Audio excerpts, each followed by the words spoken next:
Blast fait des vidéos sur l'alimentation et la restauration. Je vais donc confronter mon point de vue avec le leur. Mais avant, je vais vous raconter mon historique avec le Média Blast. Eh bien, il s'avère qu'il n'y en a aucun. Donc tout ce que je vais dire maintenant n'est que supposition. Je crois avoir entendu que Blast est un média de gauche, c'est un média indépendant de ce que j'ai compris. Voilà, mon seul rapport à Blast, c'est d'avoir vu quelques vidéos. Oui, des proches à moi m'ont montré des vidéos et dans mon souvenir, la seule vidéo dont je me souvienne, eh bien le thème ça devait être la France, c'est une niche fiscale pour les milliardaires. N'oubliez jamais, Blast est un média et donc tout ce qu'ils brandissent comme des vérités universelles ne sont ni plus ni moins que des opinions et en aucun cas une vision factuelle de la réalité. Bah oui, parce qu'on est tous des êtres humains en fait et tout ce que nous relatons est biaisé par notre personnalité, c'est biaisé par nos valeurs, notre environnement, notre culture, etc. Allez, on va se passer les meilleurs moments de cet épisode. Donc l'épisode qui s'intitule La lutte des classes, c'est aussi dans votre assiette. Et c'est vrai qu'on va vous parler de l'alimentation. Parce que figurez-vous que ce que vous mangez, c'est aussi une construction sociale. Enfin, vous mangez pas littéralement des constructions sociales, mais ce que vous mangez est construit socialement. Enfin, quand vous cuisinez, vous construisez pas socialement votre plat. Enfin si, mais...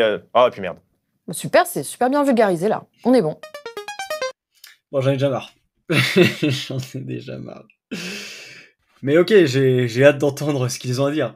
Mais avant de continuer, s'il vous plaît, qu'on leur donne l'Oscar. C'est vraiment magnifiquement interprété. J'espère être capable de faire au moins l'équivalent en termes de performance artistique, en termes de performance d'acting. Vraiment, donnez-leur l'Oscar. مع كل حطن تاع الطابلة كانوا يحبوا لمسة حلوة.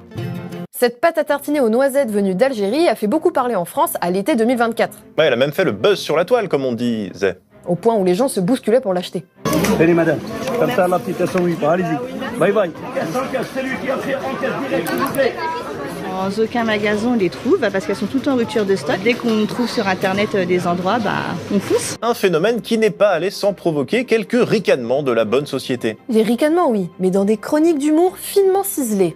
La pâte à tartiner que tout le monde s'arrache. Alors, elle est algérienne, tu manges une cuillère et 1, 2, 3, viva l'hypoglycémie. C'est le Nutella arabe.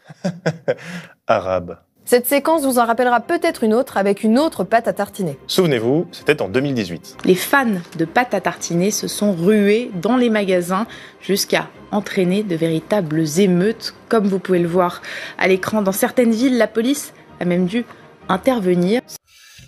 Ouais, donc voilà, ils ont choisi comme angle d'attaque, en gros, les pauvres mangent n'importe quoi et les riches se moquent d'eux.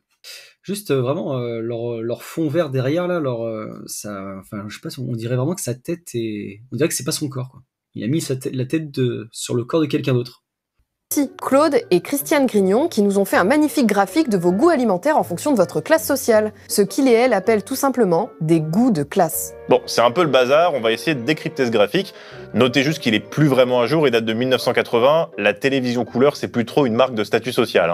En gros, vous avez un axe 1 qui correspond à la classe sociale, au capital économique, et un axe 2 qui correspond au capital culturel. Le questionnaire qui a été proposé par les Grignons a permis de dégager des pratiques sociales de l'alimentation. On peut voir que logiquement, se priver de resto et faire ses courses en grande surface, c'est un truc de classe populaire, alors qu'aller à la fromagerie ou avoir une bonne cave, c'est un truc de riche. Eh bien, merci Claude et merci Christiane Grignon d'avoir enquêté, pour nous dire qu'un riche, il va au fromager, il a une cave à vin, et qu'un pauvre, il peut pas aller au resto et qu'il va en grande distribution. Vraiment, c'est des enquêtes qui ont dû changer la vision de notre alimentation à l'époque, et on pouvait pas le deviner tout seul. Vraiment, jamais ça me scie les jambes. Il fallait enquêter et faire un graphique horrible pour nous le dire. Bon, la dure réalité, c'est que je me suis infligé l'intégralité de cette vidéo et je vais vous donner mon jugement le plus objectif possible. Il n'y a malheureusement rien à retirer de cette vidéo. C'est un enchaînement de vulgarisation sociologique qui n'intéresse que les sociologues au chômage. Et malheureusement, je ne suis pas le public de cette vidéo. Je me suis ennuyé. Vous ne pouvez pas imaginer. Vraiment, j'étais très enthousiaste. Je me suis dit que j'allais pouvoir faire plusieurs vidéos, puisqu'en plus, il parle aussi des kebabs, mais en fait, non, c'est d'un ennui mortel. Je sais pas s'il y aura une suite à cette vidéo. Heureusement, ils ont terminé avec une séquence. Et voilà, ils ont terminé avec cette séquence que je vais vous montrer. Cette séquence, c'est magnifique. On va pouvoir parler de ça. Allez, c'est parti, on s'écoute cette séquence. Avec le budget de Bayrou, là. Rends les jours fériés, François. Pourtant, des gens de gauche ont pensé à des solutions pour que tout le monde puisse se nourrir mieux. L'idée d'une sécurité sociale de l'alimentation a émergé vers 2017, à l'initiative de plusieurs associations et syndicats, comme la Confédération Paysanne ou le réseau Salariat. Le principe, permettre à chacun et chacune d'avoir accès à une alimentation de qualité grâce à une carte de paiement spécifique financée par les cotisations. Un genre de carte vitale de la bouffe, quoi. C'est vrai qu'on n'est pas assez prélevé, il faudrait maintenant qu'on nous prélève pour financer un système mafieux et de copinage pour qu'on en mange mieux. Au secours. Encore une fois, voilà. Au secours! Donnez-moi l'Oscar, s'il vous plaît. Parce qu'en fait, ouais, voilà, ce que je veux dire, c'est que si vous écoutez ce qu'ils racontent, en gros, les riches mangent sainement parce qu'ils peuvent se permettre, et les pauvres, ils mangent mal et en abondance parce qu'ils sont généreux, ils n'ont pas de sous. Voilà. Donc, pour retourner un équilibre, on va verser de l'argent public à des entreprises sous couvert que ces entreprises vendent de la bonne nourriture. Et comme ça, tout le monde pourra manger des bons aliments validés par notre état-maman, qui doit aussi nous dire ce que nous devons manger maintenant. Parce qu'évidemment, acheter des fruits et légumes à Carrefour, bah, c'est devenu trop cher. C'est pas des bons aliments, en fait, parce qu'ils ont pas passé le label qualité de la mafia étatique. Je vais vous dire les choses. Ça sera la même histoire qu'avec le matériel scolaire. Alors, je sais pas si vous connaissez cette histoire. C'était il y a un an. Il y a un an, je crois que c'était un enseignant, ou en tout cas, je sais pas qui c'est, qui a publié ceci. Il n'y a pas d'argent à l'éducation nationale, on doit faire des économies. Regardez les prix catalogues des sociétés pour lesquelles je suis obligé de passer 80 € la lampe de chevet, 46 € l'ampoule. Voilà, parce que oui, à l'éducation nationale, ils ont voilà leur matériel pédagogique, leur matériel scolaire, tout ce que vous retrouvez dans une salle de classe, et ben les profs, s'ils veulent en acheter, ils doivent passer par des catalogues des entreprises référencées par l'État. Et qu'est-ce qu'on a découvert? Ben, en fait, on a découvert que ces entreprises, elles se font des très très belles marges, parce qu'une belle lampe comme ça, 80 balles, TTC, c'est beau quand même. Et l'ampoule, 48 €. Le business model de cette entreprise, les mecs sont heureux, je pense.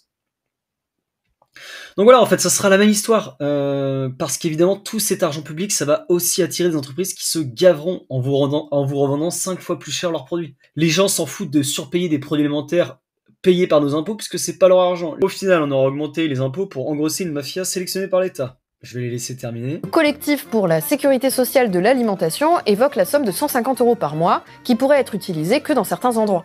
Et uniquement auprès de professionnels conventionnés. C'est-à-dire qu'on va soutenir la production alternative à la production de l'agrobusiness. On ne va pas conventionner la grande distribution capitaliste, on ne va pas conventionner les producteurs. Oui, bah, tu vas conventionner des gens qui vont te vendre une baguette de pain à 5 €. Voilà, c'est ce que tu vas faire. Industriels de cochons et tout ça, sûrement pas. Et oui, l'alimentation est un droit, pourquoi ne pas la socialiser ? Bravo, bien dit Jeannette, je ne t'ai pas entendu dire une seule fois que les fruits et légumes ça coûte toujours moins cher qu'un pot de Nutella. Si tu as besoin de protéines animales, eh ben tu prends des œufs ou du jambon blanc, enfin voilà, c'est pas très cher non plus. Il te reste plus qu'à acheter des pâtes et du riz, et c'est terminé, les pauvres se mettront à bien manger. Tout ce que je suis en train de dire, je parle d'éducation en fait. Je parle d'éducation, et s'ils veulent pas l'entendre, eh ben qu'ils se débrouillent. Oui, parce qu'en fait, je dis ça parce qu'en fait, nous avons un passage quand même qui est exceptionnel. Ici, là. Manger 5 fruits et légumes par jour, là. Oui, tout le monde comprend les normes, mais tout le monde ne les reçoit pas de la même manière. C'est la thèse principale du livre de Faustine Régnier. Pour faire simple, les classes supérieures et intermédiaires souscrivent pleinement à ces normes et essayent de les appliquer.